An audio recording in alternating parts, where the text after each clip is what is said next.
Thanks. Absolutely delighted to be back in Chicago.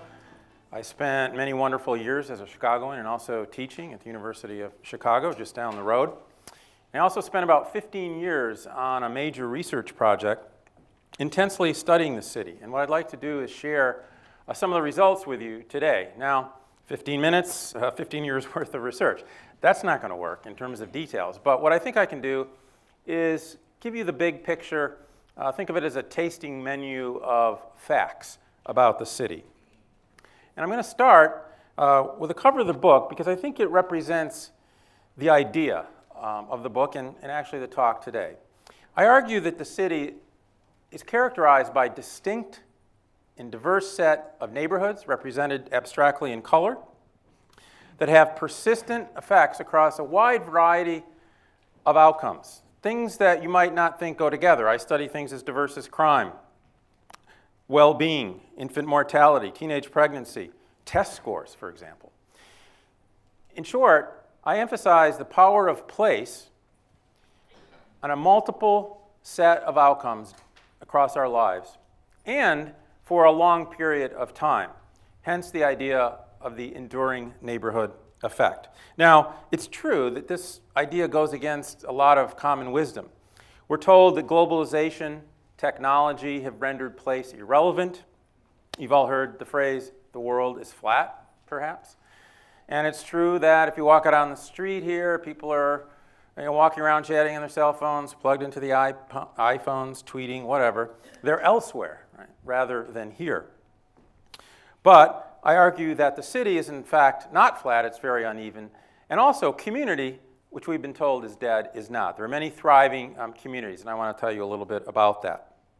Chicago is not just a great American city, as many will attest, even diehard New Yorkers, and that's my tribe, but it's also a microcosm for other cities. In other words, I think of Chicago in a way as an urban laboratory, and I use that laboratory to study the city, and I'll walk you through that. And I start off in the book by taking the reader on a walk down the streets of the city. You're familiar with these scenes. I'll start with the gleaming and vibrant city right outside our door, of course. This is what most tourists know. Glorious architecture, people frolicking in Millennium Park. But there's also another part to the city. The city is really multiple cities in one. Here's the abandoned and forgotten city. As you walk south, you don't have to go far from the Loop to come across places like this. Manufacturing left this neighborhood. No one is on the street. It's abandoned, furtive looks. People are fearful. Even further south, we see the following. This is the first picture, actually, that I took and I present in the book. It was rather eerie and haunting to me because about 10 years ago, on this very spot, I met with a family, as did others, who are living in one of the largest housing projects in Chicago, the Robert Taylor homes. And they were telling us their struggles to deal with everyday life. Today, it's a field. 25,000 people used to live in this neighborhood. It no longer exists. This night and day contrast exists across the United States. In fact, I have to confess, here's my hometown.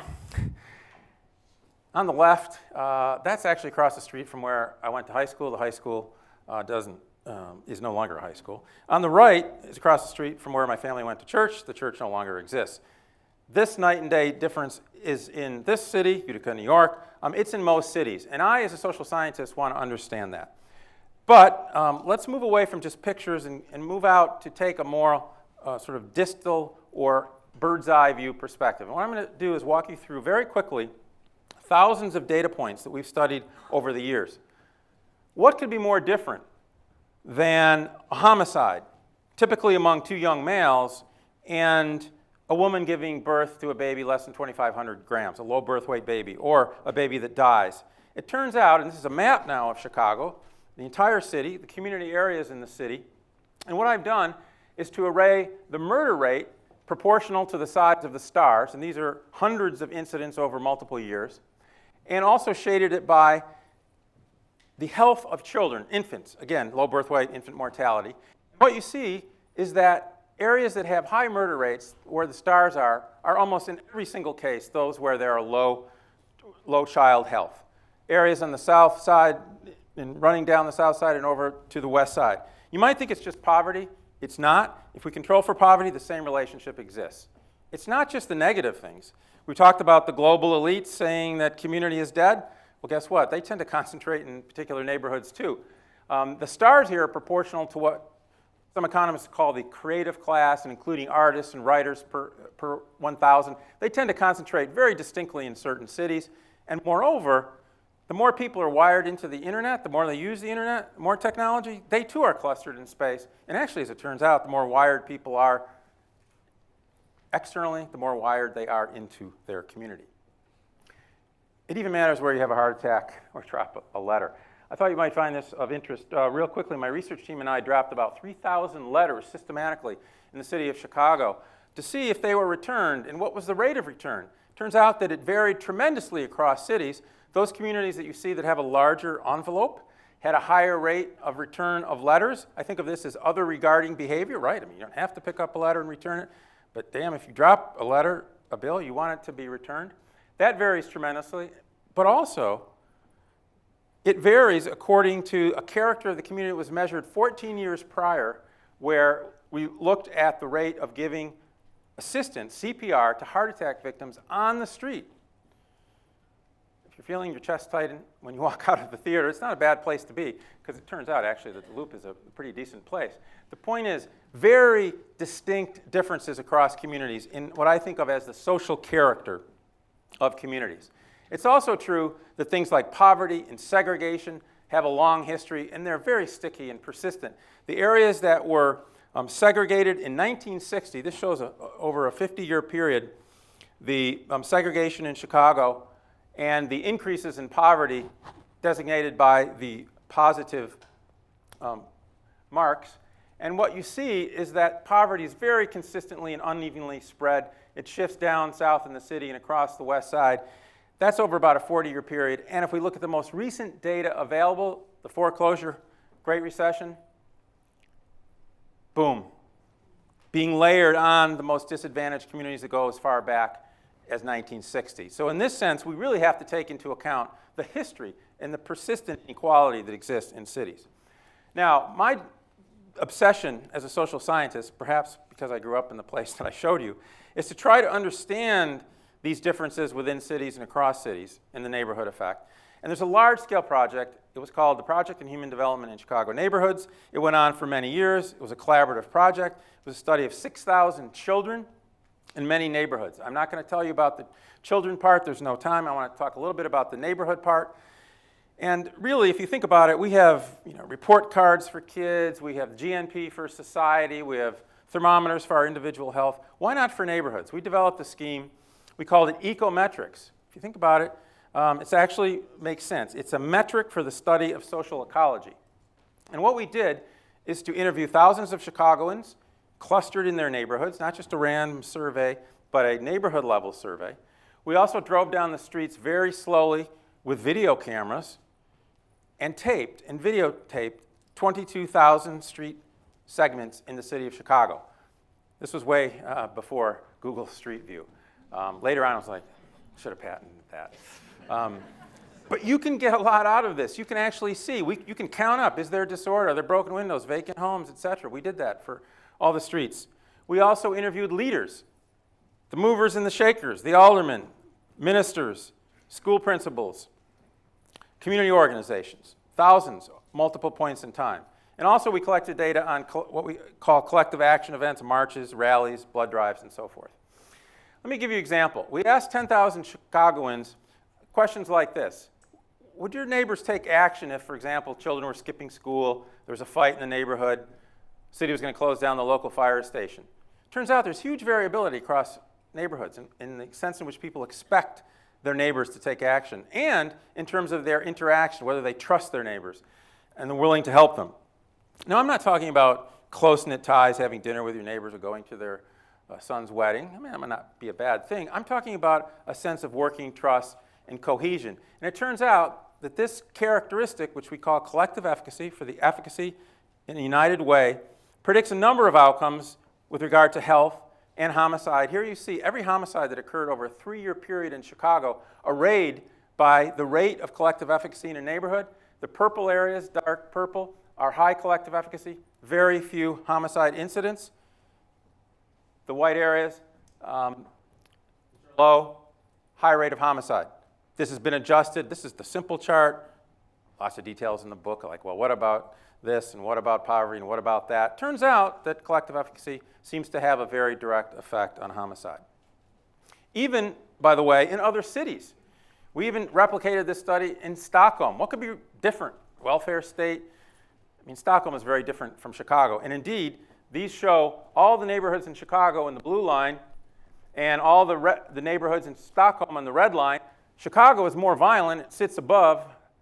But the relationship shows as collective efficacy gets higher, moving to the right, violence goes down in both cities in the same way. Okay, let's talk about another phenomenon, disorder. I took this picture. It appears in the book. Is it disorder? How many of you have heard of broken windows theory? The idea of, broken windows leads to another, unravels. You got it. Well, there's defacement of the property, but maybe there's a little art on the wall. We took pictures like this and videos all over the city. And the claim is that it leads to lower crime. It reduces well-being, so there's more crime, and people move out of the city, and there's lower health. But the answer is that, in fact, perceptions depend a lot on the context in which we are viewing it. In other words, we can count up the disorder in a neighborhood, but the perceptions people have, it's not like they're divorced from that. They see things, but there's a lot more going on in terms of their cultural understanding of disorder. And it turns out that what you can actually measure and see and film isn't what predicts things. It's really those perceptions, and those perceptions can be deceiving. One example, people perceive there to be more disorder with a higher concentration of immigrants in the community. But one of the findings is actually that immigration is related to lower crime and disorder, as these workers in a march in Chicago in 2006 are indicating. So the perceptions are deceiving. Things are not always what they seem. Another thing, networks. You're familiar with networks probably these days. So this is a network of all the leaders in Chicago. Again, politicians, business leaders, law enforcement, education, religion.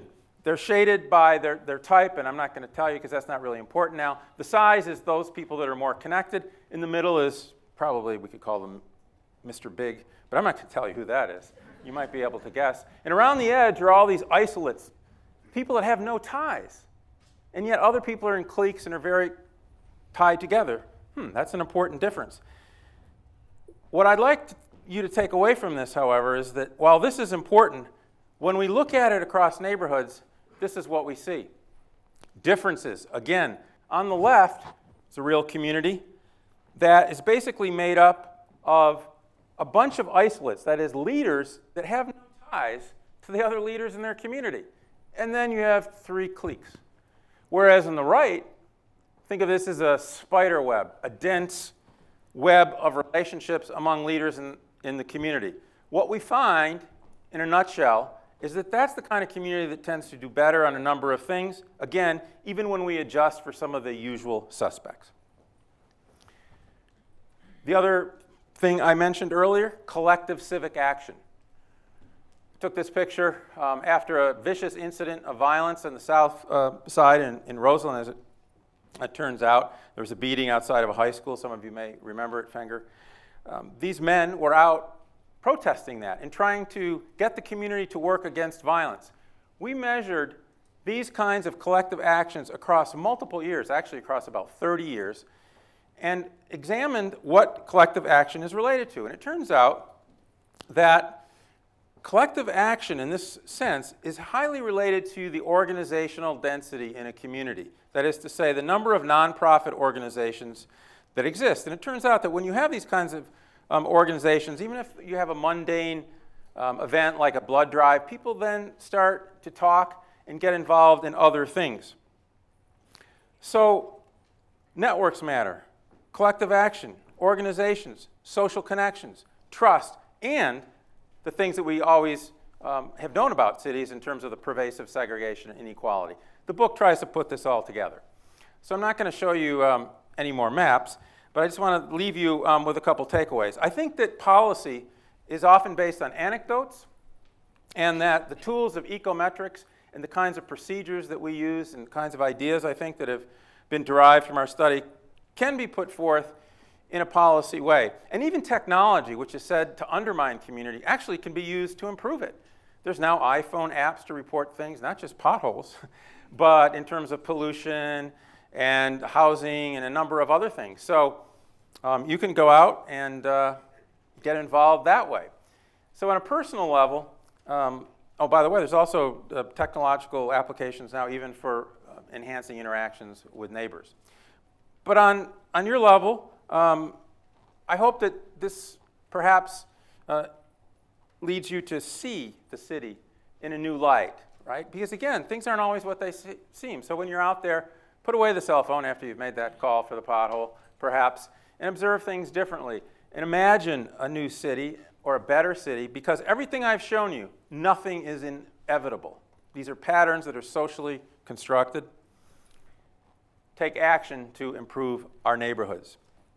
And I'll leave you with another picture that I took, this time next to a very down and out neighborhood, at least over the years, former Cabrini Green housing area. It was very poor. It's now in transition. And I came across this and I found it interesting, looking toward the loop. Perhaps graffiti, perhaps not.